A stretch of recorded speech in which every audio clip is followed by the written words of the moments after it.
Next topic we have is the elephant corridors.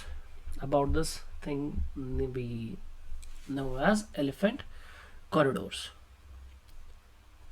Simply understand, this is important for us. Elephants are important for our local biodiversity, our environment, our food chain, food web, our ecosystem, every single thing, or the food availability for even male, like for humans as well. Every single thing is connected to this mammal on earth. And why this topic is important for us to study, and why and how does it make an important topic for our UPSC prelims or mains whatsoever, you'll get to know in this video as we gradually move forward. The point is that understand, India is an overpopulated country. In India we have almost 140 crore people, and the land we have is very limited. The per capita availability of land in the country is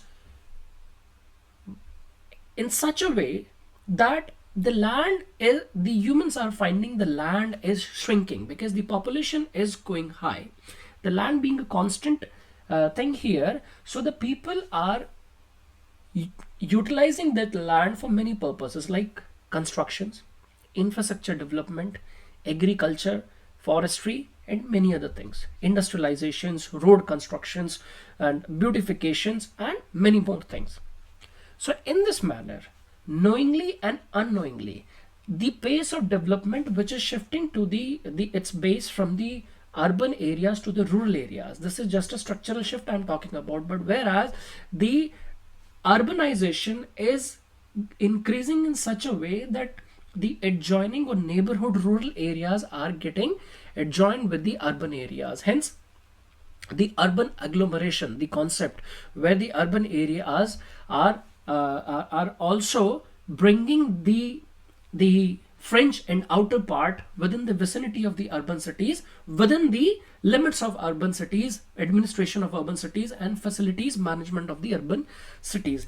In this manner, when states are making this concept like West Bengal model, where they have identified the major chunks of the cities, or some few cities where the population concentration can be diverted to those cities by developing those cities, rather bringing all the people to have desire to come and work in the city of Calcutta. Otherwise the Calcutta municipal corporation will be in such a sweat or in such trouble that they will not be able to manage this massive population who has come from outside to work there within the city. So the alternative is that you develop the basic facilities and you develop the model cities in different places in the patches so that the population can generally go there. So within this context, when the development is happening everywhere in the country, so it is but obvious that the people are knowingly or unknowingly getting into those lands which are naturally reserved, naturally related to the animals. And in this zone, in this context, the man and animal conflicts is becoming a very regular course of action nowadays.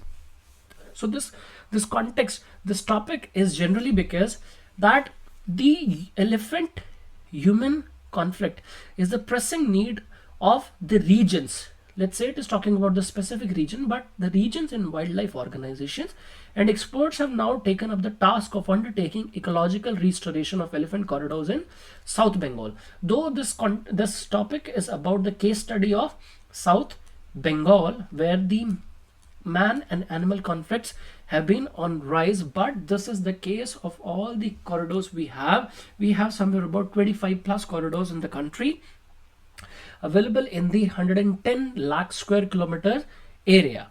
So you can see that how humans, because no human would like to mess with the elephants of such huge size, large size, their life will be at stake. So this is generally the unplanned encounters, accidents, and this is important because it is taking life of as many as 3,000 people in just span of 4 to 5 years in one place only. So you can see that how fatal these conflicts are going up. So looking at the context, if we understand the thing before getting into the topic in detail, the fragmented and patchy forest of South Bengal have emerged as one of the hotspots of human elephant conflict in the country, resulting in loss of lives of both humans and pachyderms. So here, if you see the fragmented and patchy forest, let's say here it's this one forest, here this one forest, one forest, one forest, because the forests are shrinking and the other land for the use of other activities like infrastructure development, roads constructions, lakes, ponds, canals constructions, and for the agriculture and industries purposes, this land is expanding, and these forests which were used to be a contiguous zones now started shrinking in, and now they are being transformed in the small patches of land. So that's how, this is what this context, this topic is about, that the fragmentation in the lands of forest and the small patches are generally becoming the high zones of animal and human conflict. Which animal we are talking about? Elephants. So let's say there's one forest, the another patch of forest, another forest. So let's say there are movements of elephants from one forest patch to the another, one forest patch to the another. So the strip, the land of strip generally used by this huge mammal, it is known as the elephant corridors. And these corridors could be connected from one patch to another or one patch to the multiple. The herds, how do they decide? The chief of the herd is generally deciding that from which route and to which land or which patch they are going, and they generally go for the vegetation, whatever their dietary habits are, for the water streams, and sometimes when the inter-herd conflicts are there, right? So that's how the movement is generally occurred, and this is important to discuss because within this movement only we are getting this human animal conflict. So if we just take a look on the context, this is what is here, that of the available forest cover of 6,97,898, that means almost 6.98 lakh square kilometer in India, according to Forest Survey report of 2015, only about 110 square kilometers, that is 15 to 16% of total available forest cover is available for the elephants, such a lesser one. And for almost 1.4 billion people, the land we have is just 1.7% land of the, or approximately 2% of the land is available for the Indians, or India land is comprising of this area. So you can see that the per capita availability, don't get into the exact figures, you can just go by the approximation. Why I use the approximation? Because you cannot imagine or you cannot recall the exact figures, so just putting the approx will solve the purpose. Now this limited availability of land, that means per capita availability of land in India is so less that the land or the hunger of getting more land for more purposes is widening, and in this context the area available for the elephants is shrinking. So you can see just 15 to 16% of the forest cover is available for this giant mammal who is absolutely important in the food chain, food zone, food web we have in the context. So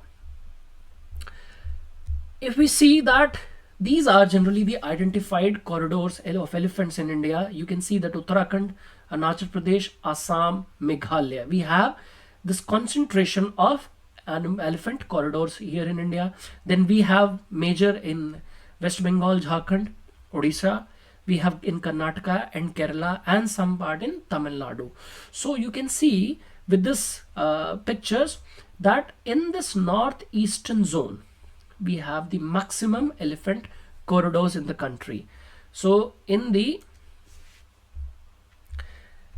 let's say, this of the identified corridors, about 101, that is 36.6% of the corridors are in the northeastern India, and north West Bengal are having this 36.6% is in northeast, plus the northern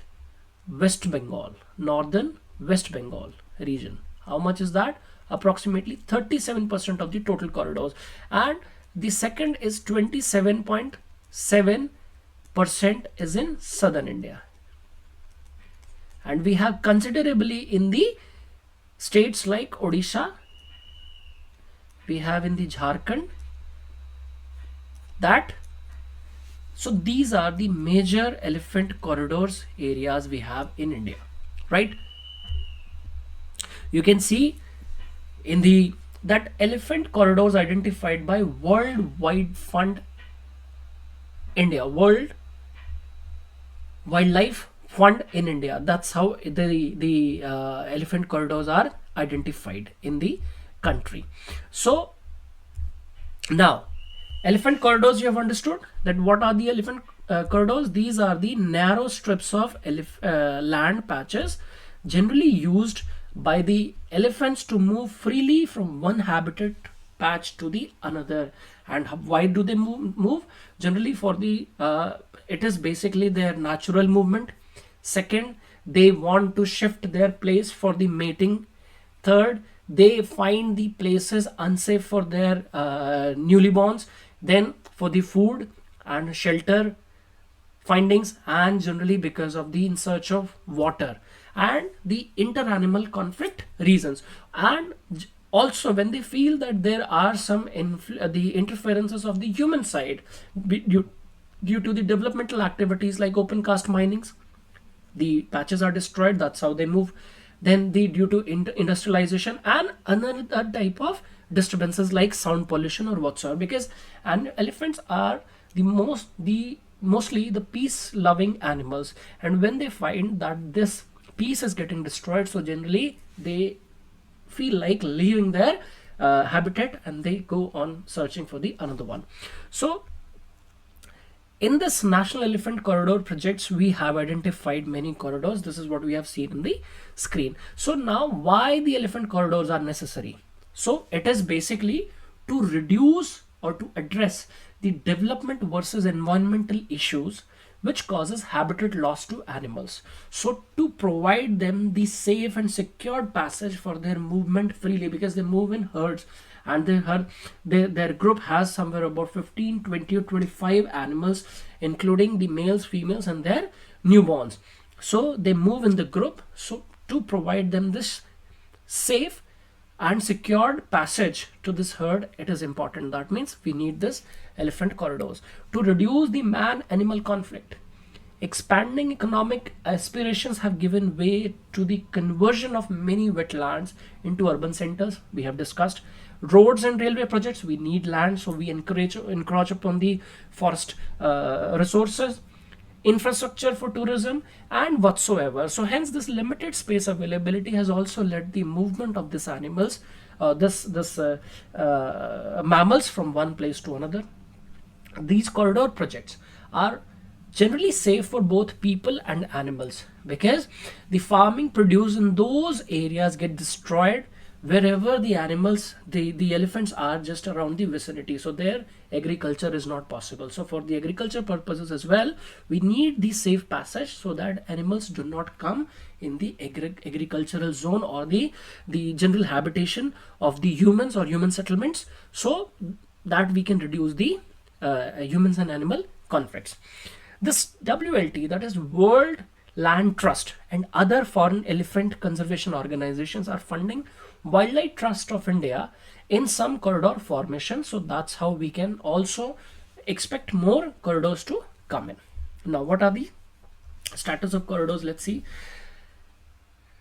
According to approximations, generally India has 25 to 28,000 elephants in the country, which is around 50% of the world's Asian elephant population in the country of India. And 26 elephant reserves spread over about 110,000 square kilometers roughly, and majorly in the northeastern part, then secondary in the southern part, and some patches in the southwestern part and in the Uttarakhand and UP region. Now, of many elephant corridors present in the country or identified, the maximum is in northeastern part, we have seen.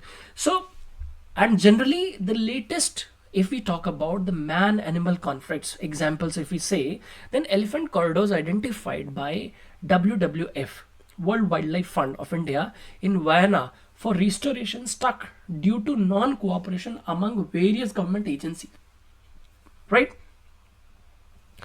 And this has actually created many elephants and human conflicts within the region, because that, like, many agencies are opposing that new elephant corridors must not be built up, otherwise that will influence or that will disturb the all planned projects like hydropower projects or the other developmental projects, sometimes the land habitation projects, land development projects. So generally, so within this conflicts at upper level, who suffers? The people who are staying in the rural areas or in the forest vicinities, they just get suffered. Now, due to quarrying, that means mine activities, the hills adjacent to Basavantara forest, there is very loud noise pollution, just because due to that elephants are disturbed and they generally get very angry and they try to get into the human settlements. Now, this Parsa Eastern Kanta Basan open cast mining, which consists of a coal washery, involves 1871 hectares of forest and an elephant corridor, which is again having the conflict zone. Now, Numaligarh Refinery Limited in Assam created a golf course in 2011 and fenced it with barbed wire and wall, resulting in deaths of 12 elephants since then, and it is present in elephant corridor region.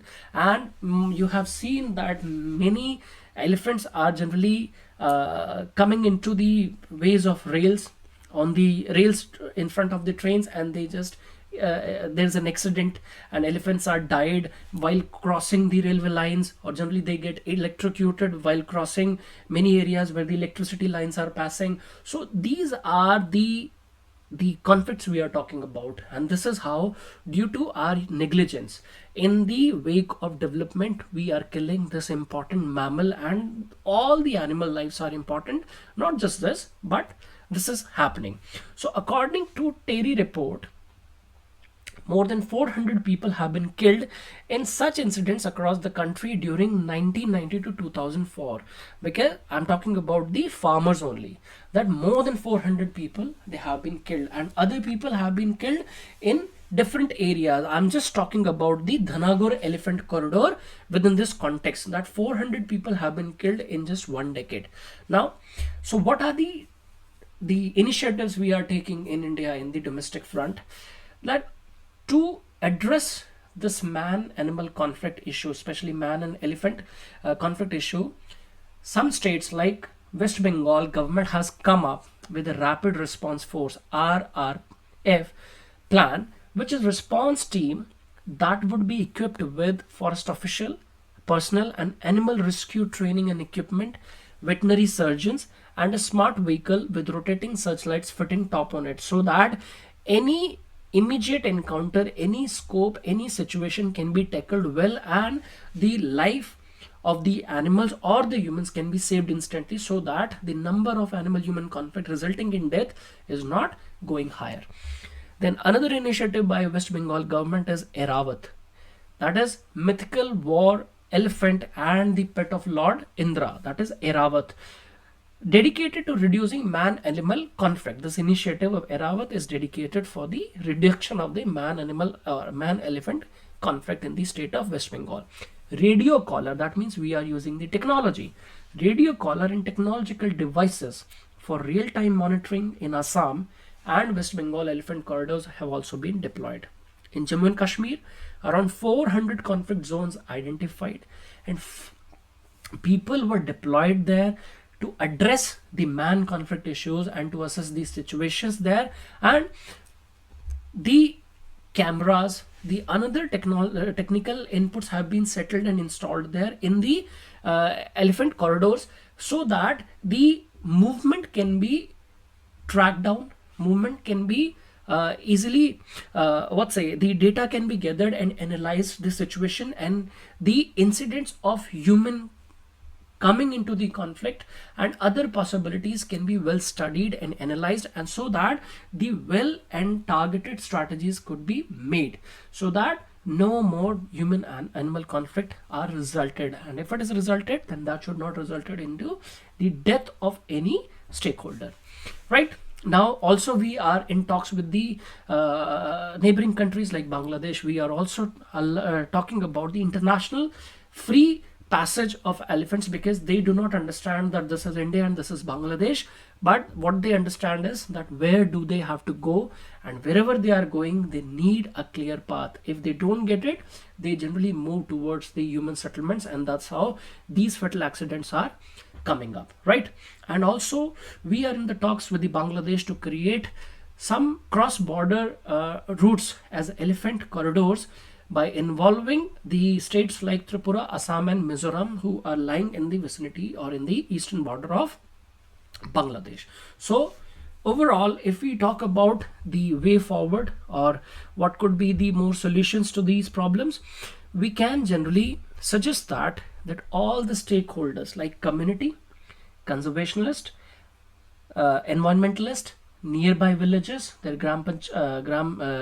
panchayats, and the villages or the people who are working in different activities, for that they have to go into the jungle or into their agriculture field, which are lying closer to the elephant corridors, must be given accurate informations, and their views must all be taken, and that information must be utilized to frame the exact and targeted strategies, so that the policies becomes more efficient and can be easily implemented to reduce the man and elephant conflicts.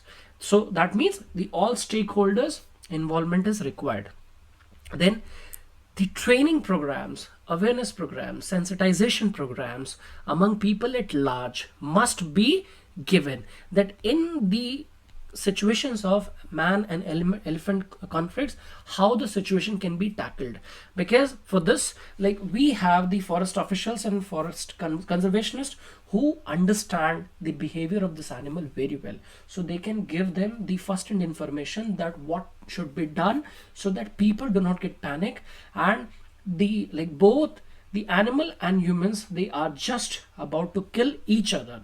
Like, animal will be there to kill the humans in the case of conflict, but human can save themselves, and they can also save them not to attack on the animal. So that's how we can generally work in this area. Then latest technologies like drones, satellites could be used for better monitoring about the movement, major movements, and drone can be used with the cameras installed, so that we understand that where the locations of elephants are there, and that GPS tagging, GPS mapping, and so many other information and technological inputs can be employed within this entire context.